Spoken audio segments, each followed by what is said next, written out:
আসসালামু আলাইকুম প্রিয় শিক্ষার্থীবৃন্দ, সবাইকে বেসিক ক্যাম্পাসের পক্ষ থেকে শুভেচ্ছা ও স্বাগতম। তো আজকে আমাদের আলোচনার বিষয় হচ্ছে একাদশ দ্বাদশ শ্রেণীর অনেক গুরুত্বপূর্ণ যে গদ্যটা অর্থাৎ বায়ান্নর দিনগুলো, এটার হচ্ছে গুরুত্বপূর্ণ কিছু সৃজনশীল নিয়ে। তো বন্ধুরা, আমি এই বায়ান্নর দিনগুলো গদ্যের কিন্তু একটা টিউটোরিয়াল অথবা হচ্ছে একটা ক্লাস আমাদের চ্যানেলের মধ্যে আপলোড করে দিয়েছি, এবং এই বায়ান্নর দিনগুলো গদ্যের গুরুত্বপূর্ণ যে জ্ঞানমূলক প্রশ্ন উত্তর হয় সেগুলো কিন্তু আমরা আমাদের চ্যানেলের মধ্যে আপলোড করেছি। তো তোমরা সেখান থেকে সেগুলো দেখে নিবে, এবং তোমাদের অনেক রিকোয়েস্ট ছিল যে আমি যাতে এই গদ্যের হচ্ছে গুরুত্বপূর্ণ যে সৃজনশীলগুলো সেগুলো নিয়ে হাজির হই, এবং সৃজনশীলগুলো আসলে কিভাবে লিখতে হবে সেগুলো নিয়ে আলোচনা করি। তো আমার আজকের আলোচনার বিষয় হচ্ছে সেটি। এখানে আমি সর্বমোট 5টি গুরুত্বপূর্ণ সৃজনশীল নিয়ে আজকে আলোচনা করব, এবং কিভাবে তোমাদেরকে এই সৃজনশীলগুলো উত্তর করতে হবে সেগুলো নিয়ে আলোচনা করব। তো বন্ধুরা দেখো, সর্বপ্রথম যে সৃজনশীলটা আমি দিয়েছি সেটা হচ্ছে, প্রথমে আমাদের দেওয়া আছে নিচের উদ্দীপকটি পড়ো এবং প্রশ্নগুলোর উত্তর দাও। অং সাং সূচি অনেক দিন কারাভোগ ও অনশনের এক পর্যায়ে মৃতপ্রায় হয়ে গেলেন। জেল কর্তৃপক্ষ তাকে মুক্তি দেওয়ার সিদ্ধান্ত নিলে তার সহবন্দী তাকে জুস খাইয়ে অনশন ভাঙান। অন্যদিকে তার দলের বেশ কজন জ্যেষ্ঠ নেতাকে বন্দী ও নির্যাতন করা হচ্ছে। নিরুপায়ে অং সাং সূচি জেল গেটের বাইরে বেরিয়ে দেখলেন তার বাবা তার অপেক্ষায় দাঁড়িয়ে আছেন। তাহলে এটা ছিল আমাদের উদ্দীপক। এবার আমরা প্রশ্নগুলো দেখে নিব। ক নম্বরে আমাদের দেওয়া আছে, বঙ্গবন্ধু শেখ মুজিবরের হাত পা ঠান্ডা হয়ে যেতে থাকলে একজন কয়েদি কি করলো? এটা হচ্ছে আমাদের ক নম্বর প্রশ্ন। খ নম্বর প্রশ্নে দেওয়া আছে, অনেক লোক আছে, কাজ পড়ে থাকবে না। তো এটা হচ্ছে একটা উক্তি, এবং এই উক্তিটি কে করেছিল, অথবা এটা বলা হয়েছে যে কথাটি ব্যাখ্যা করো। গয়ের মধ্যে দেওয়া আছে, উদ্দীপকের অং সাং সূচির সহবন্দী বায়ান্নর দিনগুলোর কোন চরিত্রকে প্রতিফলিত করে বর্ণনা দাও। এবং ঘ নম্বর প্রশ্নের মধ্যে আছে, উদ্দীপকের জ্যেষ্ঠ নেতাদের বন্দী ও নির্যাতনের মতো ঘটনা প্রবন্ধেও ঘটেছে, বিশ্লেষণ করো। তো বন্ধুরা, এ ছিল আমাদের হচ্ছে একটা সৃজনশীল প্রশ্নগুলো। এবং আমরা অনেকে জানি যে কয়ের প্রশ্ন, ককে সাধারণত জ্ঞানমূলক বলা হয়, খকে বলা হয় অনুধাবনমূলক, গকে বলা হয় হচ্ছে প্রয়োগ, এবং ঘকে বলা হয় উচ্চতর দক্ষতা। তার মানে এবং এক একটার কিন্তু এক একটা করে নাম্বার আছে, অর্থাৎ কয়ের মধ্যে আছে আমাদের 1 নম্বর, খয়ে আছে 2 নম্বর, গয়ে 3 নম্বর, এবং ঘয়ে হচ্ছে আমাদের 4 নম্বর আছে। তো আমাদের যেহেতু ধাপে ধাপে হচ্ছে আমাদের যে নম্বরগুলো সেগুলো বাড়ানো হয়েছে, সেহেতু আমাদেরকে যে কাজটা করতে হবে সেটা হচ্ছে লেখার যে ধরনটা সেটা আমাদেরকে ভালো করে লিখতে হবে, যাতে আমাদের মার্কগুলো টিচাররা কাটতে না পারে। তো আমরা সকলেই জানি যে আমাদের যে জ্ঞানমূলক প্রশ্ন থাকে সেটার মধ্যে আমাদেরকে এক লাইনে উত্তরটা করে দিলে, অথবা যেটা আমাদের উত্তর সেই কথাটাও যদি আমরা শুধু লিখে দিই তাহলে কিন্তু আমাদের 1 নম্বরটা উঠে আসে। অর্থাৎ এখানে যদি বলা হয়েছে বঙ্গবন্ধু শেখ মুজিবরের হাত পা ঠান্ডা হয়ে যেতে থাকলে একজন কয়েদি কি করলো, তো এটার উত্তরে আমি কি দিয়েছি দেখো, বঙ্গবন্ধু শেখ মুজিবরের হাত পা ঠান্ডা হয়ে যেতে থাকলে একজন কয়েদি তাকে সরিষার তেল মালিশ করে দিচ্ছিলেন। তো এইখানে দেখো আমি কিন্তু সম্পূর্ণটা লিখেছি, তোমরা সম্পূর্ণটাও দিতে পারো, অথবা যদি সময় না থাকে শেষের দিকে, যেহেতু অনেকগুলো যেহেতু সৃজনশীল লিখতে হয়, শেষের দিকে অনেকের সময় থাকে না, তো তখন তোমরা যে কাজটা করবা শুধুমাত্র লিখে দিবা যে সরিষার তেল মালিশ করে দিচ্ছিলেন, তাহলে কিন্তু উত্তর হয়ে যাবে।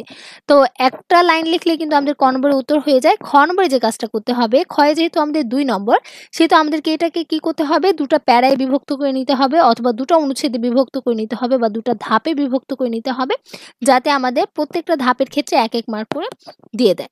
তাহলে দেখো এখানে কি বলা ছিল, অনেক লোক আছে, কাজ পড়ে থাকবে না, কথাটি ব্যাখ্যা করো। তাহলে সর্বপ্রথম আমি দিয়েছি, জেলে অনশনরত অবস্থায় বঙ্গবন্ধু শেখ মুজিবর মৃতপ্রায় হয়ে পড়লে কর্তব্যরত ডাক্তারের এক প্রশ্নের উত্তরে মুজিব কথাটি বলেন। অর্থাৎ আমাদের যে আসল কথাটা, অর্থাৎ কে বলেছিল বা কাকে বলেছিল বা কেন বলেছিল, এক কথায় প্রথমে আমাদেরকে লিখে দিতে হবে, তারপর সেই ঘটনারে অনুসরণ করে আমাদেরকে হচ্ছে একটু ব্যাখ্যাভাবে নিচে আরেকটা প্যারা করে দিতে হবে। যেমন আমি দিয়েছি, জেলবন্দি অবস্থায় বঙ্গবন্ধু শেখ মুজিবরের শারীরিক অবস্থা যখন নিস্তেজ প্রায়, তখন ডাক্তার বললেন, এভাবে মৃত্যুবরণ করে কি কোনো লাভ হবে?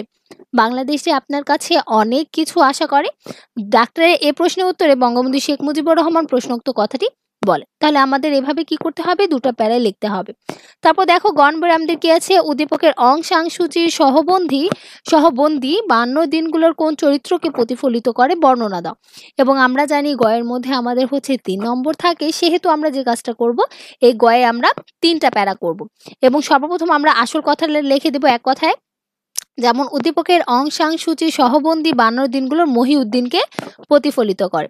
তারপর আমরা হচ্ছে নিচের যে দুটো প্যারা থাকবে সেই দুটো প্যারার মধ্যে একটা দিব আমরা হচ্ছে পাঠ্য বই থেকে, এবং আরেকটা প্যারা দিব আমরা উদ্দীপক থেকে। অবশ্যই উদ্দীপকের সম্পূর্ণ একদম সেম টু সেম তুলে ধরা যাবে না, আমাদেরকে একটু হলেও গুছিয়ে নিজের ভাষায় লিখতে হবে।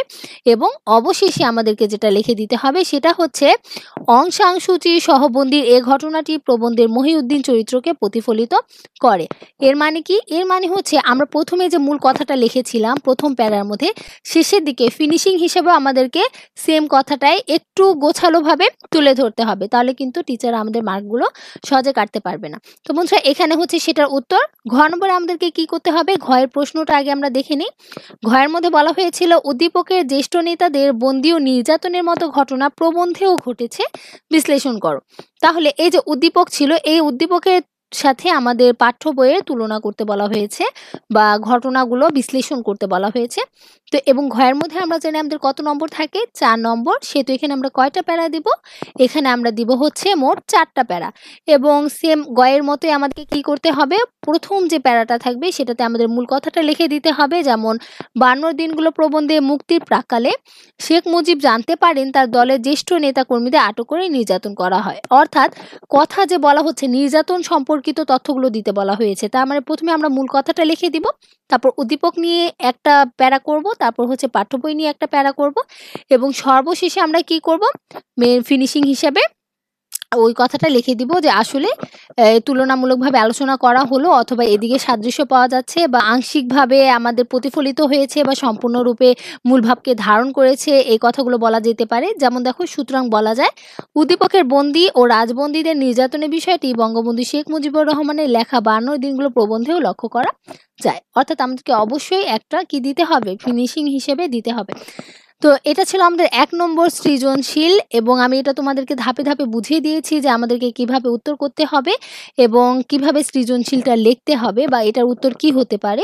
তো এবার আমি জাস্ট তোমাদেরকে হচ্ছে স্ক্রল করে করে দেখাবো যাতে তোমাদের সময়টা নষ্ট না হয়। তোমরা এগুলো খাতা কলমে টুকে নিতে পারো, অথবা তোমরা হচ্ছে স্ক্রিনশট করে নিতে পারো যাতে পরবর্তীতে তোমরা এগুলো পড়তে পারবে। তো দেখো 2 নম্বরে যে প্রশ্নটা আমি দিয়েছি এটা হচ্ছে আমাদের 2 নম্বর প্রশ্ন, এবং এটার অবশ্যই উদ্দীপক ভালো করে পড়তে হবে, প্রশ্নগুলো ভালো করে পড়তে হবে। আমি বারবার একই কথা বলি, যেটা হচ্ছে আমরা যদি উদ্দীপকটা আগে না পড়ি এবং ডিরেক্ট যদি আমরা লেখা শুরু করে দিই আগে, তাহলে কিন্তু আমরা সহজে আসল উত্তরটা লিখতে পারবো না, বা পাঠ্য বই আমাদের পাঠ্য বইয়ের সাথে কি করতে বলা হয়েছে বা কি তুলনা চাওয়া হয়েছে সেটা কিন্তু সহজে ধরতে পারবো না। সেহেতু অবশ্যই ভালো করে আগে কোশ্চেনগুলো পড়ে নিতে হবে, তারপর আমাদেরকে উত্তর করার চেষ্টা করতে হবে। তাহলে দেখো এটার উত্তর হচ্ছে আমাদের এটা। কয়ে আছে জনমতের বিরুদ্ধে যেতে শাসকেরা ভয় পায়।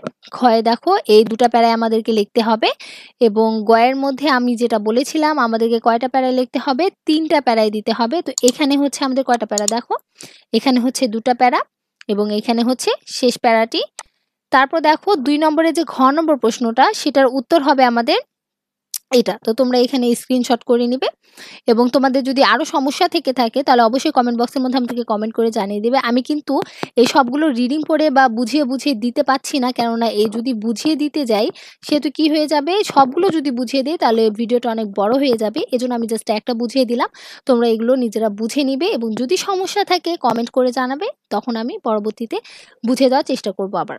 তাহলে দেখো 3 নম্বরে যেটা আমি আবার দিয়েছি, 3 নম্বরে হচ্ছে এই সৃজনশীলটা, এটা হচ্ছে তার প্রশ্ন এবং উত্তর হচ্ছে দেখো এটার ক নম্বর প্রশ্ন ছিল বঙ্গবন্ধুর সঙ্গে কে অনশন ধর্মঘট পালন করেছিলেন? উত্তরটা হবে মহিউদ্দিন। ক্ষয়ে হচ্ছে কি বঙ্গবন্ধুর অনশন ধর্মঘট পালন করেছিলেন কেন?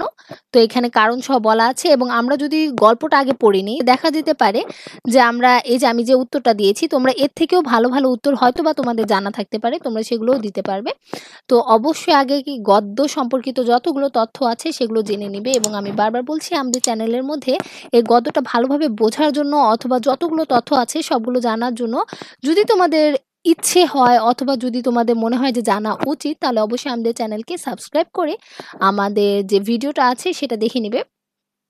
তো এগুলো হচ্ছে তার উত্তর। তো এখান থেকে আমাদের এই 3 নম্বর প্রশ্নের 3 নম্বর প্রশ্নের গ এর উত্তরটা শুরু হয়। এখানেও আমাদের 3টা প্যারাই হবে, তবে এই যে অন্যদিকে দেওয়া আছে না, এখানে আমি একটা ইন্টার বসাতে ভুলে গিয়েছিলাম, আমার টাইপিং মিস্টেক হয়ে গেছে। তোমরা এটাও 3টা প্যারায় লিখে নিবে। এবং ঘ নম্বর উত্তরটা দেখো, ক্ষয় হবে, এখানে প্রথমে আমি মূল কথাটা দিয়ে দিয়েছি, দাবি আদায়ে ব্যতিক্রমী পন্থা অবলম্বনে উদ্দীপকের আন্না হাজারে যেন 52 দিনগুলো রচনা বঙ্গবন্ধুর আদর্শ ধারণ করেছেন, বক্তব্যটি সত্য। এই এনটা হবে হাইফেন, এই টাইপিং মিস্টেকগুলো হয়ে গেছে, তোমরা এগুলো সংশোধন করে নিবে, আমি বলে দিচ্ছি কোথায় কোথায় ভুল আছে। তো এটা হচ্ছে আমাদের ঘয়ের উত্তর, এই যে 1 প্যারা 2 প্যারা 3 নম্বর প্যারা এবং এটা হচ্ছে 4 নম্বর প্যারা অর্থাৎ ফিনিশিং প্যারাটা।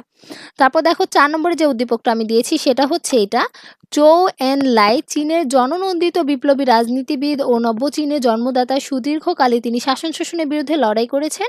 তার নেতৃত্ব 19 শতকের শেষ দিকে এবং 20 শতকের গোড়ায় চীনের মঞ্চ সম্রাটদের শাসন শোষণের বিরুদ্ধে বেশ কিছু বিপ্লবী আন্দোলন হয়েছিল। সাম্যবাদ ও বিপ্লবের সুগভীর আস্থা, চীনের জাতীয় কর্মসূচি প্রণয়ন ও রাজতন্ত্রের বিরোধিতার জন্য তিনি চিরস্মরণীয় হয়ে আছেন। তো এটা হচ্ছে আমাদের উদ্দীপক। এবার আমরা প্রশ্নগুলো দেখে নেই। কয়ে আছে, বঙ্গবন্ধু শেখ মুজিবুর রহমান জেলখানায় কিভাবে পাকিস্তানি সরকারের বিরুদ্ধে আন্দোলন করেছিলেন? তাহলে এটা আমাদের উত্তর দেখে নিতে হবে, পরবর্তীতে আমরা দেখে নিচ্ছি। ক্ষয়ের মধ্যে দিয়েছি, বঙ্গবন্ধু শেখ মুজিবুর রহমানকে পাকিস্তান সরকার মুক্তি দিয়েছিল কেন? গয়ে উদ্দীপকের চৌ অ্যান লাই বায়ান্নর দিনগুলো রচনার কোন চরিত্রের প্রতীক নির্ণয় করো। ঘয় দেওয়া আছে, প্রদত্ত উদ্দীপকটি 52 দিনগুলো রচনার সম্পূর্ণ ভাবার্থের দর্পণ নয়। এ বিষয়ে তোমার মতামত উপস্থাপন করো। তো এটা ছিল আমাদের প্রশ্ন এবং উত্তরগুলো আমি তোমাদেরকে ধাপে ধাপে দেখিয়ে দিচ্ছি। তাহলে ক নম্বর প্রশ্নের উত্তর হবে আমাদের এটা, দেখো যে বঙ্গবন্ধু শেখ মুজিবুর রহমান জেলখানায় ধর্মঘটের মাধ্যমে পাকিস্তান সরকারের বিরুদ্ধে আন্দোলন করেছিলেন। তারপর খ নম্বরে আমরা সেম ভাবে দুটো প্যারা দিয়ে দিব এবং এটা হচ্ছে আমাদের ক্ষয়ের উত্তর। তারপর দেখো গ নম্বরে আমরা সেম ভাবে কি করব, 3টা প্যারা দিব এবং 3টা প্যারার মধ্যে আমাদের উত্তরটা হবে এভাবে। তোমরা এইভাবে খুব সুন্দর করে গুছিয়ে লিখবে এবং চেষ্টা করবে খাতার যাতে একটু ফ্রেশ থাকে এবং কোনো বেশি যাতে কাটাকাটি না হয়। তো ঘয় নম্বর দেখো, ঘ নম্বরের মধ্যে আমাদের এটা হচ্ছে প্রথম যে স্টার্টিং যে পয়েন্টটা সেটা হবে, প্রদত্ত উদ্দীপকটি 52 দিনগুলো রচনা সম্পূর্ণ ভাবার্থে দর্পণ নয়। এ বিষয়ে আমি একমত। যখনই তোমার যুক্তি চাওয়া হবে যে তুমি কি মনে করো, তখন অবশ্যই তোমার মতামতটা আগে উল্লেখ করতে হবে যে আমি এটা মনে করি, বা হ্যাঁ আমি একমত, বা আমি দ্বিমত, বা আমি এটার সাথে মানে যুক্তি দিতে পারছি না, মানে এরকম টাইপের কোনো কথাই আগে লিখে নিতে হবে যখনই তোমার মতামত চাওয়া হবে। তারপর হচ্ছে তোমাকে কি করতে হবে, বাকি যে 3টা প্যারা থাকবে সেটা তোমাকে একটা উদ্দীপক থেকে নিতে হবে, একটা পাঠ্য বই থেকে নিতে হবে এবং একটা ফিনিশিং হিসেবে ওই স্টার্টিং পয়েন্টে যেটা দিয়েছিলে ওটাই একটু গুছিয়ে আবার সুন্দর করে লিখে দিতে হবে। তো এটা হচ্ছে আমাদের 4-এর ঘ নম্বরের যে উত্তরটা সেটা দেখো। তো এর পরবর্তীতে আমরা 5 নম্বর প্রশ্নের মধ্যে চলে যাই। 5 নম্বরের মধ্যে যে উদ্দীপকটা আছে সেটা হচ্ছে দেখো, দক্ষিণ আফ্রিকার বর্ণবাদ বিরোধী অবিসংবাদিত নেতা নেলসন ম্যান্ডেলা দক্ষিণ আফ্রিকায় যখন বর্ণবাদ বৈষম্য চরম আকার ধারণ করে শ্বেতাঙ্গদের দ্বারা দেশটির কালো মানুষগুলোর অধিকার যখন ক্ষুণ্ণ হতে থাকে তখন তিনি এর বিরুদ্ধে প্রতিবাদ করেন। এতে শোষকদের দ্বারা তাকে নানা রকম নির্যাতনের শিকার হতে হয়েছে, কিন্তু তারপরও তিনি পিছপা হননি, সংগ্রাম করে প্রতিষ্ঠা করেছেন কালো মানুষদের অধিকার। তো এটা ছিল হচ্ছে আমাদের উদ্দীপকটা। এবার আমরা এটার হচ্ছে প্রশ্নগুলো দেখে নেই। প্রশ্নগুলো হচ্ছে, বঙ্গবন্ধু শেখ মুজিবুর রহমান কোন কারাগারে বন্দী ছিলেন? বঙ্গবন্ধু শেখ মুজিবুর রহমানকে বিনা বিচারে কারাবরণ করতে হয়েছিল কেন? উদ্দীপকের নেলসন ম্যান্ডেলা 52 দিনগুলো রচনা কোন চরিত্রের সঙ্গে সাদৃশ্যপূর্ণ? দেখো আমাদের কিন্তু বলা হচ্ছে যে কোন চরিত্রের সঙ্গে সাদৃশ্যপূর্ণ, তো এই জন্য আমাদেরকে কিন্তু চরিত্রগুলো সাদৃশ্য রয়েছে কিনা বা কোন চরিত্রের সাথে সাদৃশ্য রয়েছে অবশ্যই কিন্তু গল্পটা পড়তেই হচ্ছে। তাহলে দেখো ঘ নম্বরে কি দেওয়া আছে, উদ্দীপকে ফুটে ওঠার দিকটি যেন 52 দিনগুলো রচনার মূল সুর বিশ্লেষণ করো। তাহলে দেখো এটার হচ্ছে আমাদের উত্তরগুলো কি হবে। 5-এ ক নম্বরে দিয়েছি, বঙ্গবন্ধু শেখ মুজিবুর রহমান ফরিদপুর জেলা কারাগারে বন্দী ছিলেন। এটা কিন্তু খুবই গুরুত্বপূর্ণ প্রশ্ন এবং উত্তরটা। এবার ক্ষয়ের উত্তরটা হবে আমাদের এটা, দেখো এখানে আমি 2টা প্যারা দিয়েছি এবং গয়ের যে 3টা প্যারা হবে সেটা হচ্ছে আমাদের এটা, অর্থাৎ গয়ের উত্তর হচ্ছে আমাদের এটা, তোমরা স্ক্রিনশট করে নিবে। এবং ঘ নম্বরটা আমি এবার দেখিয়ে দিচ্ছি। 5 নম্বর প্রশ্নের ঘ নম্বর যেটা ছিল প্রশ্নটা সেটার উত্তর হবে আমাদের এটা, এবং এটার স্টার্টিং পয়েন্ট হচ্ছে, উদ্দীপকের শোষণ শাসন ও বৈষম্যের বিরুদ্ধে যে প্রতিবাদ ফুটে উঠেছে তা যেন 52 দিনগুলো রচনারই মূল সুর। এবং এবার আমাদেরকে কি করতে হবে, নিজস্ব কিছু ধারণা এখানে দিতে হবে এবং উদ্দীপকের কথা লিখতে হবে, তারপর পাঠ্য বই দিয়ে আমাদেরকে কি করে দিতে হবে সেটা ফিনিশিং টেনে দিতে হবে। অর্থাৎ দেখো কি আছে, তাই সঙ্গত কারণেই বলা যায় উদ্দীপকে ফুটে ওঠার দিকটি 52 দিনগুলো রচনার মূল সুর। আশা করি তোমরা সবাই বুঝতে পেরেছো। এবং এই যে 5টা আমি সৃজনশীল দিয়েছি এটা কিন্তু খুবই গুরুত্বপূর্ণ। এর পরবর্তীতে আমি এই হচ্ছে 52 দিনগুলো গদ্যের আরো যে 5টি গুরুত্বপূর্ণ রয়েছে সৃজনশীল, সেই 5টি গুরুত্বপূর্ণ সৃজনশীল দিয়ে দিব। তাহলে আশা করা যায় তোমরা এই যে 10টি সৃজনশীল আমি দিচ্ছি, এই 10টি সৃজনশীল যদি কভার মানে ভালো করে কমপ্লিট করে নিতে পারো, তাহলে দেখা যাবে তোমাদের হচ্ছে তোমরা কমন পাবে পরীক্ষার মধ্যে, এবং যদি তোমাদের কমন নাও পড়ে থাকে তবু কিন্তু তোমরা একটু আন্দাজ করতে পারবে যে আসলে উত্তরটা কি হতে পারে বা আমাদেরকে কিভাবে লিখতে হবে। তো অবশ্যই আমি যে হচ্ছে সৃজনশীলগুলো দিচ্ছি তোমরা আয়ত্ত করে নিবে, এবং তোমাদেরকে যদি এই ভিডিওটা ভালো লেগে থাকে তাহলে অবশ্যই আমাদের চ্যানেলকে সাবস্ক্রাইব করবে, তোমাদের বন্ধুদের মাঝে শেয়ার করবে, লাইক করবে, এবং যদি কোনো সমস্যা থেকে থাকে অথবা আরো কিছু জানার থাকে অবশ্যই আমাদের এই ভিডিওর কমেন্ট বক্সের মধ্যে আমাদেরকে কমেন্ট করে জানিয়ে দিবে। সবাই সুস্থ থাকবে, ভালো থাকবে। ধন্যবাদ।